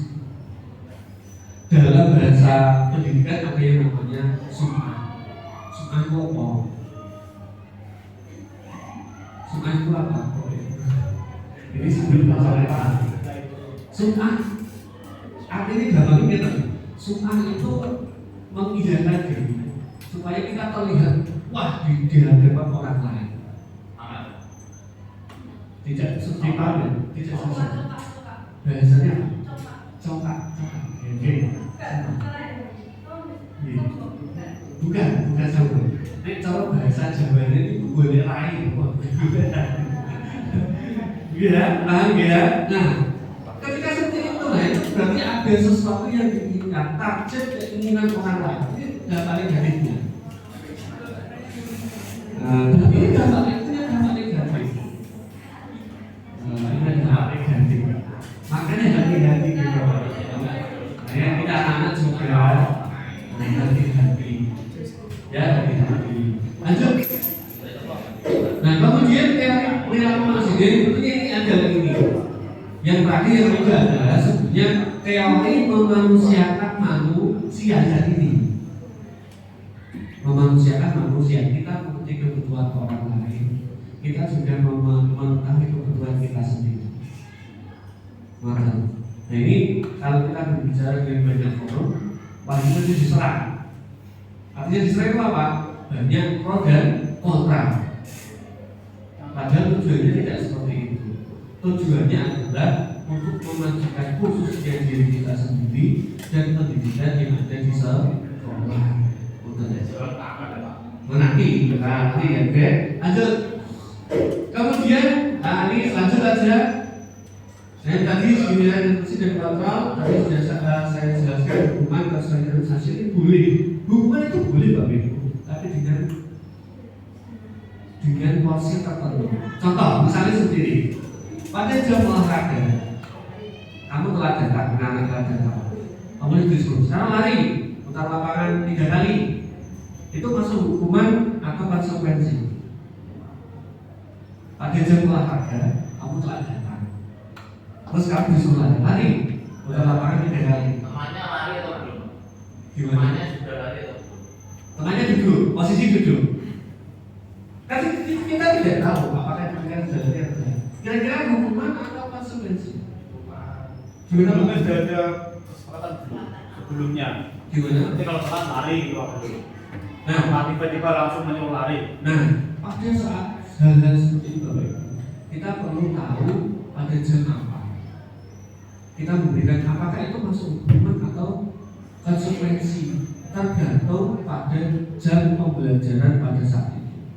Kalau pada jam pembelajaran olahraga, kan ada kaitannya dengan fisik. Selama itu tidak menjadikan permasalahan yang besar, sebetulnya hukuman itu diperbolehkan, tetapi dengan porsi yang sedikit. Ketika ada konsekuensi, kemanfaatan apa yang diambil dari anak itu? Contoh jam olahraga, nanti sekalian olahraga. Boleh atau tidak? Boleh, tapi jam olahraga datang kamu telat, sekarang mau lapangan 100 kali. Ya tidak boleh. Itu namanya bukan konsekuensi dari hukuman. Ngoten nggih. Kemudian restitusi. Nah, Bapak Ibu, restitusi itu adalah masalah-masalah yang kecil, bukan masalah-masalah yang besar. Contoh, nah, ini tadi saya sudah mewanti-wanti. Itu sih Pak Tulus itu takut sih masalah besar. Masalah yang kecil itu yang direstitusi. Jika masalah besar, maka masuknya bukan restitusi. Masih ada format-format yang lainnya dalam dunia pendidikan. Contoh, mohon maaf, perkelahian di luar dengan menggunakan seragam sekolah. Apakah harus direstitusi? Tidak. Tapi apakah bisa direstitusi? Bisa. Betul nggih? Nggih, paham. Jadi ada kadarnya sendiri Bapak Ibu. Ada kadarnya sendiri mana yang bisa direstitusi, mana yang tidak bisa direstitusi. Betul nggih? Kemudian apa lagi? Misalnya anak, contoh saya lagi nih, bukannya saya ingin nyambungkan diri nih, pembelajaran saya. Terus tidak menulis literasi, lanjutkan kehidupan sampai 200, itu konsekuensi. Kemudian pas pembelajaran saya kok tidak bisa baca, sekarang dibaca. Ya misalnya. Kemudian yang lain baca sendiri. Cara kita merestitusi anak. Apakah harus dilakukan atau seperti video tadi? Tidak. Boleh menggunakan cara yang itu di dalamnya adalah tidak menjustifikasi anak, mendiskriminasi anak itu sendiri. Betul, oke? Nah, lanjut. Ini tadi cara melakukannya dan seterusnya. Lanjut dulu. Lanjut. Oke, nah sekarang monggo tanya jawab silakan. Pak Budi, Pak Budi, monggo Pak Budi. Jawab.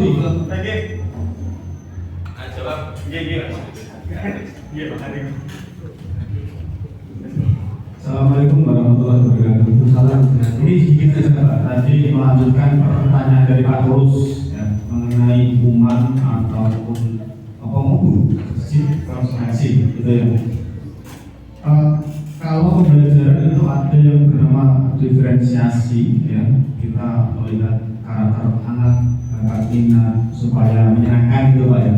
Jadi cara kita mengajar tiap anak atau individu itu bisa berbeda, bisa secara kelompok ataupun individu masing-masing. Dan untuk menghukum atau memberi konsekuensi pada anak, apakah caranya itu sama seperti tadi atau bisa berbeda-beda tiap karakter anak tersebut seperti itu Pak? Bocah, maaf bukan nakal ya, bocah yang kurang gimana gitu diperlawan sama dengan anak yang penakut kan beda Pak. Anak penakut dipanggil itu udah gede Pak, yang udah Pak Luang gigi. Tapi kalau anak yang notabene mengarahkan nakal itu dipanggil aja ya mereka sudah biasa. Oh diagnosis gampang. Nah, terima kasih. Wassalamualaikum warahmatullahi wabarakatuh. Waalaikumsalam. Tepuk tangan yang ya, ini istimewa sekali pertanyaan Pak Budi. Bagaimana caranya penanganan yang ini berbeda tadi? Apakah sama? Tadi sudah saya jawab Pak Budi bahwa penanganan anak itu berbeda-beda. Tinggal bagaimana tugas kita sebagai guru yang namanya mendidik, yang namanya mendidik tidak sehari dua hari. Bahkan itu kita taklim itu terdapat kalimat dan itu jelas. Yang itu jelas bahwa apa? Sekolah itu dalam mendidik anak itu membutuhkan waktu yang sangat lama. Dalam kitabnya namanya taklim sudah berapa ratus tahun yang lalu itu sudah jelas membutuhkan waktu yang sangat sering kita pelajari. Dari kemudian waktu itu besarnya waktu di zaman ini. Nah, yang terakhir waktu di zaman itu membutuhkan waktu yang lama. Maka di kitab taklim yang pertama dikatakan kudu tenang. Dalam diri itu harus tenang. Tidak hanya hapus yang penting kelas dan sebagainya, tidak. Yang kedua membutuhkan kecerdasan, termasuk yang kita bahas ini. Kita belajar di sini itu juga membutuhkan kecerdasan.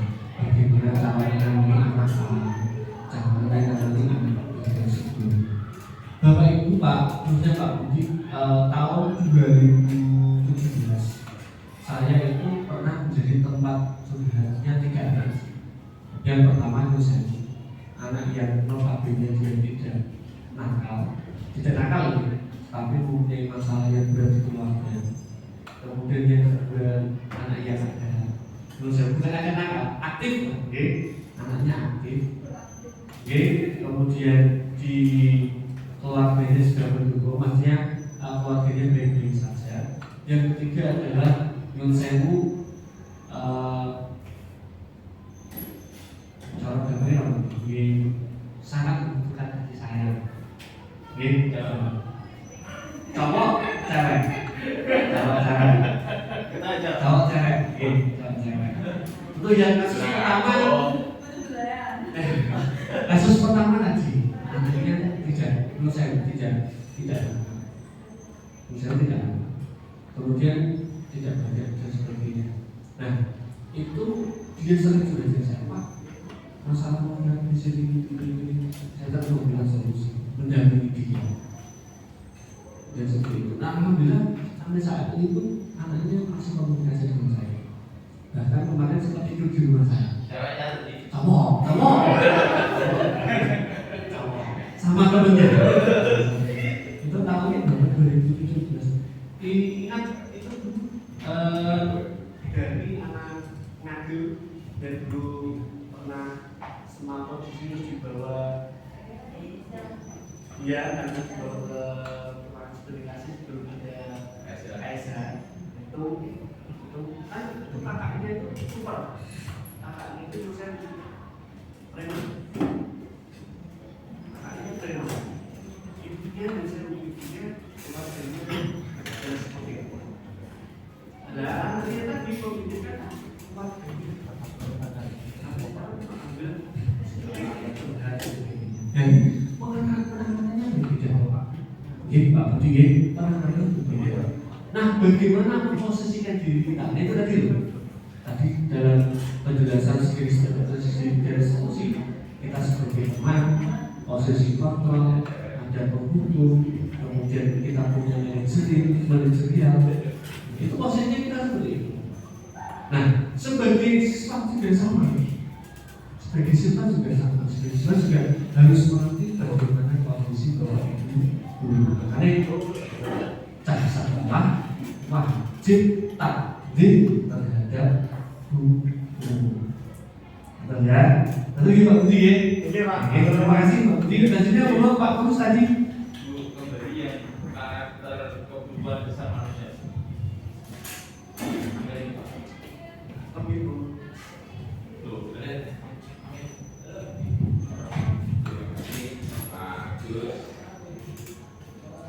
Yang kelima tadi itu.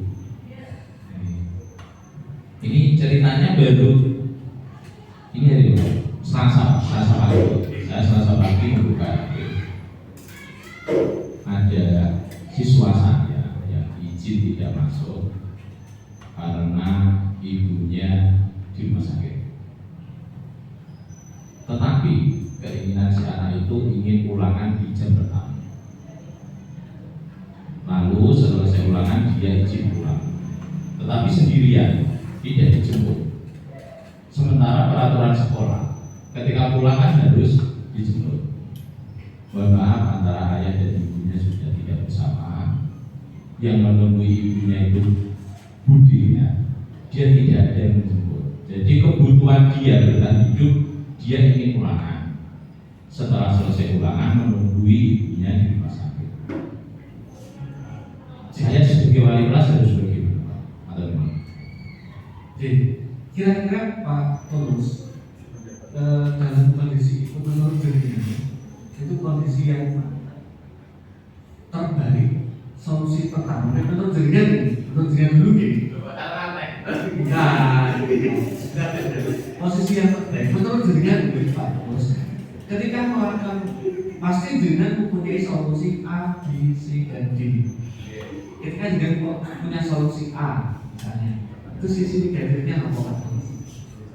Ini saya bertanya, saya menjawab. Iya. Masuk Pak Budi. Pergi. Oke, teman-teman Pak. Terus ada saya tadi selanjutnya Bu yang kotak-kotak tadi. Yang saya apa? Menghindari ketidaknyamanan. Saya di situ hanya menggunakan kalimat Tadi, kok bisa dijawabin? ya ini Oke. ya jawabnya. Oke. Mohon maaf Mbak, sesuai aturan sekolah harus dijemput ketika pulang. Karena kami khawatir kalau nanti di jalan ada apa-apa. Ya itu. Pokoknya saya memaksa ada saudaranya sampai sini menjemput. Nah itu cara saya betul atau salah? Betul. Itu kan melanggar tadi Pak. Iya Pak. Tidak, ini Pak.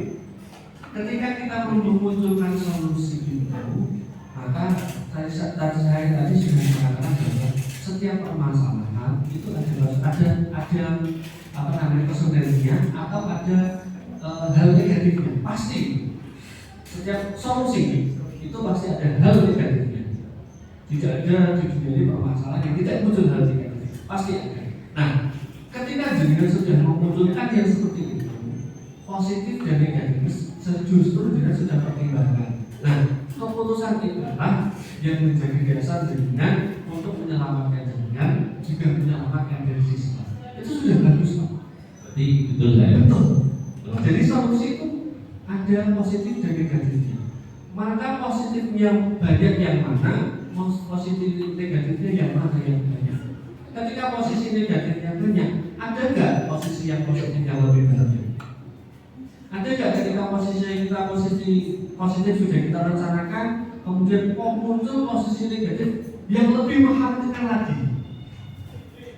Nah, ini yang dilakukan posisi sudah benar. Maka kita sebagai bapak ibu dosen, kita sebagai pendidik, maka perlu memunculkan yang seperti ini. Solusi-solusi terbaik. Tapi apakah ada solusi yang lain? Pasti ada. Pasti ada. Apalagi kita satu, misalnya kalau rumah sakitnya, misalnya gini Pak, rumah sakitnya di SH atau di komunikasi, kemudian nah, kalau di itu berarti, wah, nah jadi sudah tepat. Apalagi di cedera ini ya, di cedera ini, kemudian orang tua sudah jemput, Pak, ini menurut saya tidak bisa menjemput karena ada ini saya tidak ada yang tadi saya Indonesia dan langsung menuju ke rumah sakit. Rumah sakit yang mana begitu diskomunikasi atau di ASO cedera. Apakah ketika kita memberikan izin anak untuk keluar sekolah itu tanpa dijemput orang tua melanggar peraturan? Melanggar Bapak. Jadi kan ada solusi tadi itu. Tapi bagaimana dengan kondisi anak tadi dengan kondisi yang ada di rumah sakit? Ketika kita tetap dengan kekeh dengan peraturan itu dan sakit, anaknya jadi rumah sakit. Apalagi takutnya sudah ngerti. Tapi nih rumah sakitnya ada di Pati, terus dia bawa motor sendiri. Nah ini sangat berisiko sekali bagi sekolahan dan bagi anak. Maka sudah tepat mengambil posisi Pak. Terus meskipun anaknya itu kayak tepuk tangan ke Pak Tulus. Oke, satu lagi menurut jadi menurut setelah menurut nanti anak ya saya pertanyaan menurut silakan menurut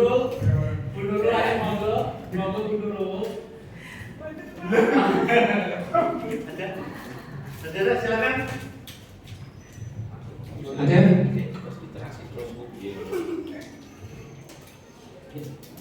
ya silakan menurut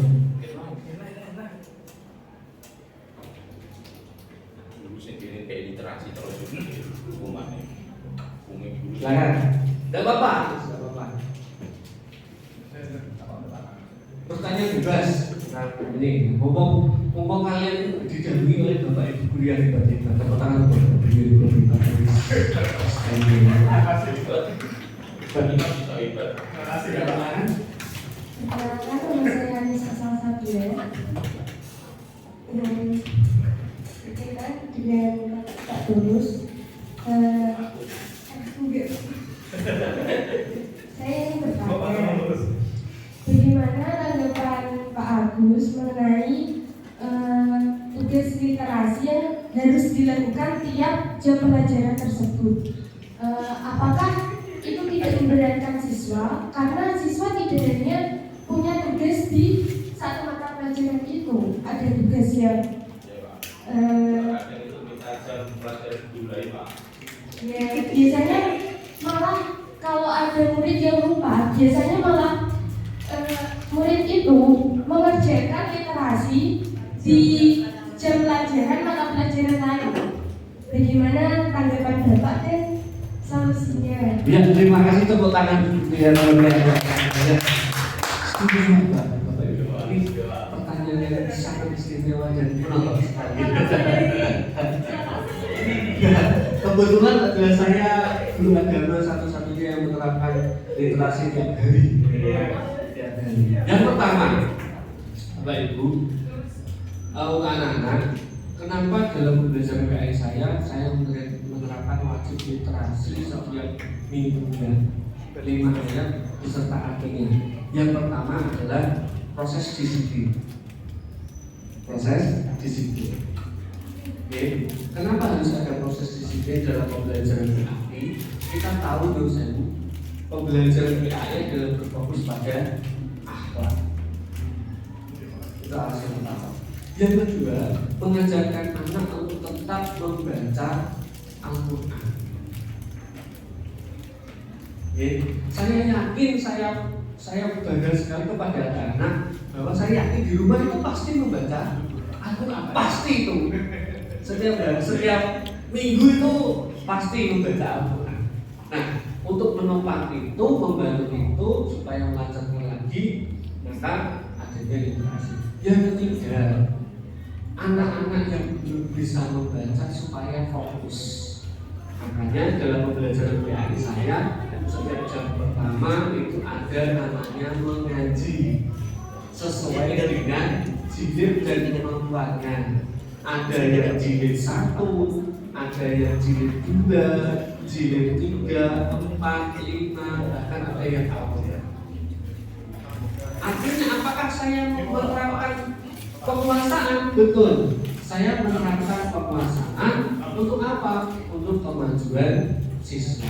Apakah itu membosankan? Pasti membosankan. Tetapi supaya bagaimana tidak membosankan, maka saya beri kebebasan kepada anak. Kebebasannya apa? 1, literasi silakan dikerjakan dalam 1 minggu. Kerjakan di rumah. Apakah literasi wajib dikerjakan di sekolah? Tidak. Kerjakan di rumah dalam waktu 1 minggu. Kemudian yang kedua, apakah pembelajaran ketika membaca ayat Al-Quran itu wajib saya dikte? Tidak. Kamu belajar dengan teman kamu sendiri. Apakah wajib harus mendapatkan sekian-sekian? Ada targetnya. Tetapi ketika anak itu tidak mau, ya wis semono gak apa-apa. Wis tenan ayat kan ada berbiro sekian Pak. Wis yo bagus sekian. Jadi hal-hal yang positif tadi saya sudah katakan pasti ada negatifnya. Tapi bagaimana supaya hal positif itu lebih positif lagi daripada ya. Ini mumpung ada anaknya, saya tanya, apakah pembelajaran seperti itu menyenangkan enggak? Atau bagaimana silakan?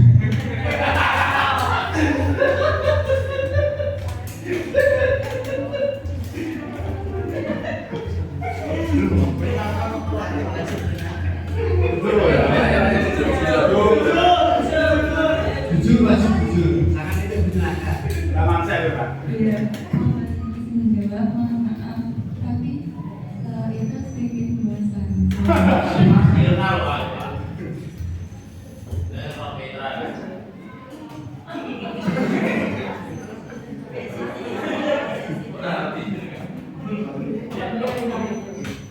Jadi menambahkan bagus.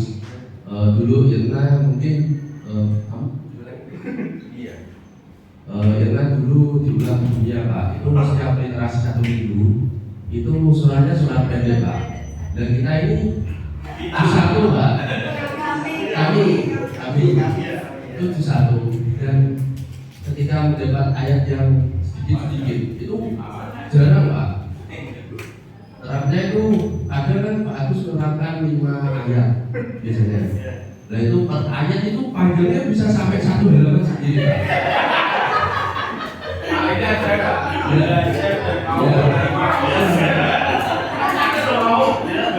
dan mau menerima.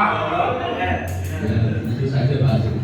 Jadi kalau masih ada PR-PR yang lain itu kalau kita mengerjakan literasi saja itu sudah 5 halaman sendiri Pak. Iya. Dan itu sama artinya Pak. Iya. Belum artinya. Ya, terima kasih. Bagus sekali tepuk tangan untuk. Nah, ini pembelajaran saya itu Pak. Nah, dalam pembelajaran saya itu ada 3 jam. Maka saya harus membutuhkan kebutuhan utama anak. Kebutuhan utama anak dalam pembelajaran. Contoh, mohon maaf. Ada yang namanya wajib sholat. Ada kewajiban sebagai umat Islam untuk sholat. Ketika anak itu melaksanakan sholat, alasan utama saya apa? Supaya mereka terbiasa melaksanakan sholat. Tapi dasar melaksanakan sholat, mohon maaf, itu tidak menggunakan bahasa Indonesia, tapi menggunakan bahasa Arab. Salah satunya adalah membaca Arab. Ketika anak mengucapkan Bismillahirrahmanirrahim, apakah lebih baik atau dengan kalimat Bismillahirrahmanirrahim, ataukah dengan kalimat Alhamdulillahirabbil alamin, ataukah Alhamdulillahirabbil alamin? Itu alasan utama karena sifatnya urgent, wajib. Nah, ketika saya terangkan dengan metode yang berbeda, ada yang jalan dan ada yang tidak jalan. Contoh, sesekali saya datang terlambat, 2 kali tak jalan. Karena di dalam pembelajaran saya sudah ada literasi dan ngaji, pembiasaan. Nah, pembiasaan itu ketika dilaksanakan, mereka sudah secara tidak langsung itu mereka sudah berdiferensiasi sendiri, mengajari temannya, kemudian bagaimana prosesnya yang baik, bersosialisasi dengan temannya dan sebagainya. Nah, makanya saya katakan begini, ada posisi positifnya, ada posisi negatifnya. Banyak sekali posisi positifnya, juga banyak sekali posisi negatifnya. Tetapi itu bagi saya sebagai guru memang wajib saya laksanakan. Saya pernah Bapak Ibu saya, mohon maaf ini pengalaman saya pribadi. Satu mana dulu? Pas pembelajarannya praktek kelas 3 itu saya maaf, anak tidak bisa membaca Arab, tapi hafal. Ini excited lagi, lebih hebat lagi. Lebih hebat lagi, tidak bisa membaca tapi apa jadi hafal. Itu lebih baik. Maka kita serahkan kepada anak. Ada memang tugas-tugas tertentu yang memutuskannya, tetapi itu sifatnya wajib dan wajib, seperti pembelajaran saya. Oke, itu saja. Terima kasih Bapak Ibu, dengan semuanya, Pak Direktur semua, semoga kita bersama-sama di sini bisa menjalankan kebijakan mereka dan membawa perubahan yang positif bagi sekolah kita. Terima kasih. Itu saja dari saya. Para minta maaf. Tepuk tangan yang berbahagia untuk semua. Ini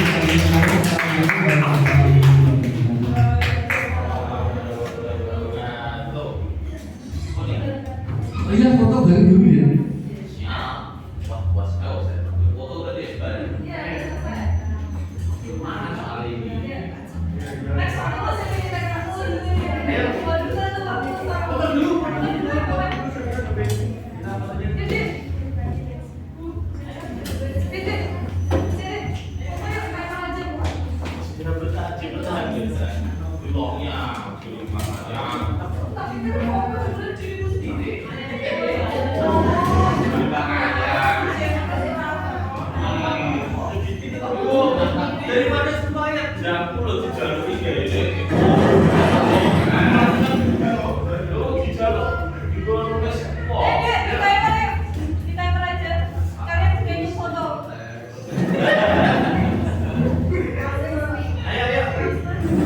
Pak.